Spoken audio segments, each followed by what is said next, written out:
Action पर पाकिस्तान की गीदड़ भभकी आप सुन सकते हैं। भारत के एक्शन पर पाकिस्तान बौखला गया है और गीदड़ भभकी देते हुए उसने सेना को कार्रवाई की खुली छूट दे दी है। इस वक्त की बड़ी खबर आपको बता रहे हैं, पाकिस्तान सेना ने 26 लोगों की मौत की पुष्टि कर दी है। ये इस वक्त की बड़ी खबर आपको बता रहे हैं और इस बीच में यह भी बड़ी खबर है कि पाक सरकार ने सेना को खुली छूट दे दी है।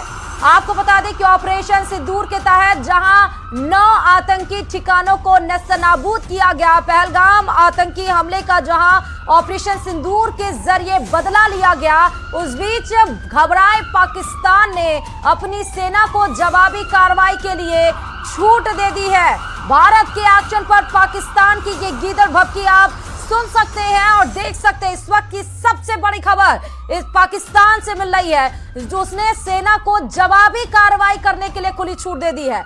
अब आप समझ सकते हैं कि जवाबी कार्रवाई में वो करेंगे तो करेंगे क्या, क्योंकि उनकी जो नर्व है, उनका जो सबसे मजबूत पाकिस्तान है, उसको तो हमने धराशायी कर दिया। 9 आतंकी ठिकानों पर ताबड़तोड़ मिसाइलें दागी और एयर स्ट्राइक के जरिए उन सबको मिट्टी में मिला दिया। और जहां पर जैश-ए-मोहम्मद का सरगना मसूद अजहर के पूरा परिवार जहां इसमें खत्म हो चुका, और वो कह रहा है कि सेना को खुली छूट दे रहा है कि जवाबी कार्रवाई करे। सेना भी बेचारी डर रही होगी कि क्या सोच समझ के ऑर्डर्स दिए जा रहे हैं, क्योंकि ये बड़ी गीदड़ भभकी की ये सीधे तस्वीरें देखिए। क्योंकि हर बार जब चाहे वो एयर स्ट्राइक की बात हो, चाहे वो डिजिटल स्ट्राइक की बात हो, चाहे वो वाटर स्ट्राइक की बात हो, इस तरह से गीदड़ भभकी के स्टेटमेंट्स लगातार पाकिस्तान की तरफ से आते रहे हैं। उसके बाद से कैसे उनको अपने परिवारों को शिफ्ट करना पड़ा और उनके ही रक्षा मंत्री 1:30 बजे ये कहते हैं कि भारत कोई बड़ा एक्शन ले सकता है। 1:30 बजे वो प्रेस कॉन्फ्रेंस करते हैं।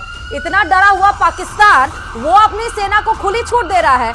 तो इस वक्त ये बड़ी खबर आपको फिलहाल बता रहे हैं। दूसरी तरफ ये तस्वीरें बहुत अहम हो जाती हैं, जहां पर आप देखिए कि 9 उन ठिकानों को हमने मिट्टी में मिला दिया जो आतंक को पनाह देते हैं। उस लॉन्च पैड को तबाह कर दिया जहां से ये साजिश पूरी रची जाती है। एक एक करके चुन को उन 9 ठिकानों को हमने ढूंढा और उसके बाद 1:05 पर ऑपरेशन सिंदूर के तहत ये कार्रवाई की गई और 1:25 पर हमने अपने टारगेट को पूरा कर लिया। मात्र 20 मिनट की इस कार्रवाई में पाकिस्तान घबरा गया। उसकी आवाम कह रही है कि हम रात भर सोए नहीं, हम रात भर खौफ में जीते रहे, रात भर खौफ में हम जगते रहे, अपने घरों को छोड़कर हम खुले आसमान के नीचे चले गए और एक एक करके 26 लोगों की मौत हो चुकी है। इसकी पुष्टि खुद पाकिस्तान की तरफ से की गई है और इधर घबराए हुए पाकिस्तान यूएनएससी से दरख्वास्त कर रहा है कि उसकी एक बात सुन ली जाए। एक बार फिर से यूएनएससी का दरवाजा खटखटाने की तरफ गुजारिश कर रहा है। कई सारी तस्वीरें इस समय आपके टीवी स्क्रीन पर 9 तस्वीरें हैं। 15 दिन में जो पहलगाम हमले का बदला लिया गया उसकी 9 तस्वीरें इस समय है। पीओके में एयर स्ट्राइक की तस्वीरें, 9 ठिकानों को किस तरह नेस्तनाबूद किया गया वो तस्वीरें, बहावलपुर में तबाही किस तरह से देखी गई, जो लश्कर-ए-तैयबा का आतंक का गढ़ माना जाता उसको हमने मिटा दिया। मिट्टी में किस तरह से आतंकी मिले, एम्बुलेंस के जरिए किस तरह से पहुंचाया गया, वो केस भी आप देख रहे होंगे जो लाशों से भरी निकल रही है। वो बीच में सबसे बड़ी तस्वीर ऑपरेशन सिंदूर, कहां पर कौन सा टारगेट किया है वो आपको तस्वीरें दिखा रहे हैं। लश्कर का हेडक्वार्टर तबाह हो गया, मदरसा छोड़कर वहां पर लोग किस तरह से रात के ही समय भागते हुए अफरा तफरी का ये मंजर आपको दिखाई पड़ रहा है। पहलगाम का बदला किस तरह से लिया गया है, उसके बाद जमींदोज हुई उस आतंकी जो संगठन है, जो आतंकी पूरा स्ट्रक्चर है, वो किस तरह से जमींदोज हो गया वो आप तस्वीरों में देख सकते हैं। मुजफ्फराबाद में हमले की ये तस्वीरें आप देख सकते हैं। ये तस्वीरें बहुत कुछ बताती हैं, ये तस्वीरें साफ तौर पर बताती हैं और ये सेना ने पुष्टि भी कर दी कि हमने आपके इकोनॉमिक सेक्टर को नहीं छुआ, हमने आपके सैन्य ठिकानों को नहीं किया, आपकी आवाम निर्दोष लोगों को नहीं मारा।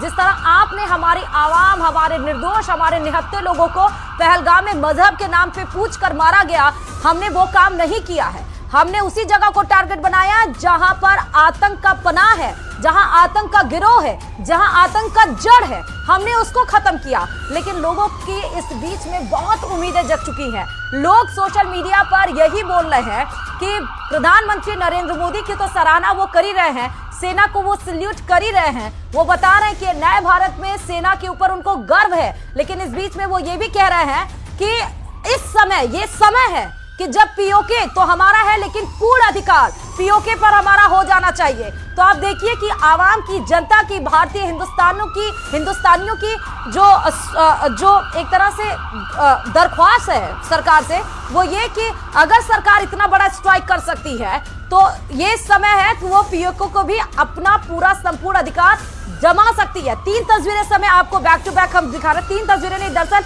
ये जो एक एक करके स्ट्राइक की गई हैं उसकी तस्वीरें दिखा रहे हैं। लश्कर हेडक्वार्टर मुर्दिके वही 26/11 से जहां पर ट्रेनिंग ने जो आतंकी को ट्रेनिंग दी जा रही थी, ट्रेनिंग सेंटर हब था ये, उसको किया गया। ऑपरेशन सिंदूर के तहत 1 2 3 4 5 6 7 8 9 आतंकी संगठनों पे ताबड़तोड़ मिसाइलें दागी गई और मात्र 20 मिनट के अंदर, जब इनकी पूरी आवाम सो रही थी, जब सेना को भनक तक नहीं थी, जब शहबाज शरीफ बेखौफ होकर सो रहे थे, जब असीम मुनीर पता नहीं कहाँ थे, जब ये नींद से जागे भी नहीं थे, तब तक तो हमने अपना पूरा टारगेट भी पूरा कर लिया। और सबसे बड़ी बात इसकी ये है ऑपरेशन सिंदूर की कि हमने जो टारगेट बनाया, जो स्ट्रैटेजी बनाई, वो सफलतापूर्वक हुई। एक भी निशाना चूका नहीं है। और इस बीच एक बड़ी खबर और आ रही है कि सीमावर्ती राज्यों को सुरक्षा बढ़ाने के कड़े निर्देश गृह मंत्री अमित शाह की तरफ से दिए गए हैं, क्योंकि बॉर्डर राज्यों के सीएम और डीजीपी के साथ गृह मंत्री अमित शाह की नॉर्थ ब्लॉक में बड़ी बैठक की गई और उस बड़ी बैठक में जो सीमावर्ती राज्य हैं उनकी सुरक्षा बढ़ाने के कड़े निर्देश भी दे दिए गए हैं। ऑपरेशन सिंदूर के बाद सीमा पर सुरक्षा और कड़ी होगी, क्योंकि गृह मंत्री अमित शाह ने वीडियो कॉन्फ्रेंसिंग के जरिए, चाहे वो राजस्थान हो, चाहे वो जम्मू कश्मीर हो, चाहे वो पंजाब हो, चाहे वो उत्तर प्रदेश हो, इन सभी राज्यों के सीएम से बात की है।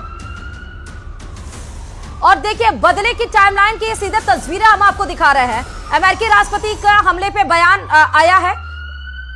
सबसे पहले हम आपको पाकिस्तान पीओके में आतंकी ठिकानों पर हमला किया गया, भारतीय सेना ने हमले की पुष्टि कर दी। उसके बाद फिर पाक ने एलओसी पर सीज फायर तोड़ा। उसके बाद भी देखिए, हिम्मत देखिए, अमेरिकी राष्ट्रपति का हमले पर बयान भी सामने आया। एक एक करके बदले की टाइमलाइन आपको। एनएसए डोवाल की अमेरिकी विदेश मंत्री से बातचीत हुई, उन्होंने कहा हमारे पास प्रूफ है। सियालकोट एयरपोर्ट 48 घंटे के लिए बंद कर दिया गया। एक एक करके क्या क्या हुआ वो आपको सिलसिलेवार तरीके से समय के अनुसार बता रहे हैं। 1:05 पर जब उसके बाद हमला किया गया, फिर 1:50 पर ये, और फिर 3 बजे के आसपास एलओसी पर सीज फायर तोड़ा गया।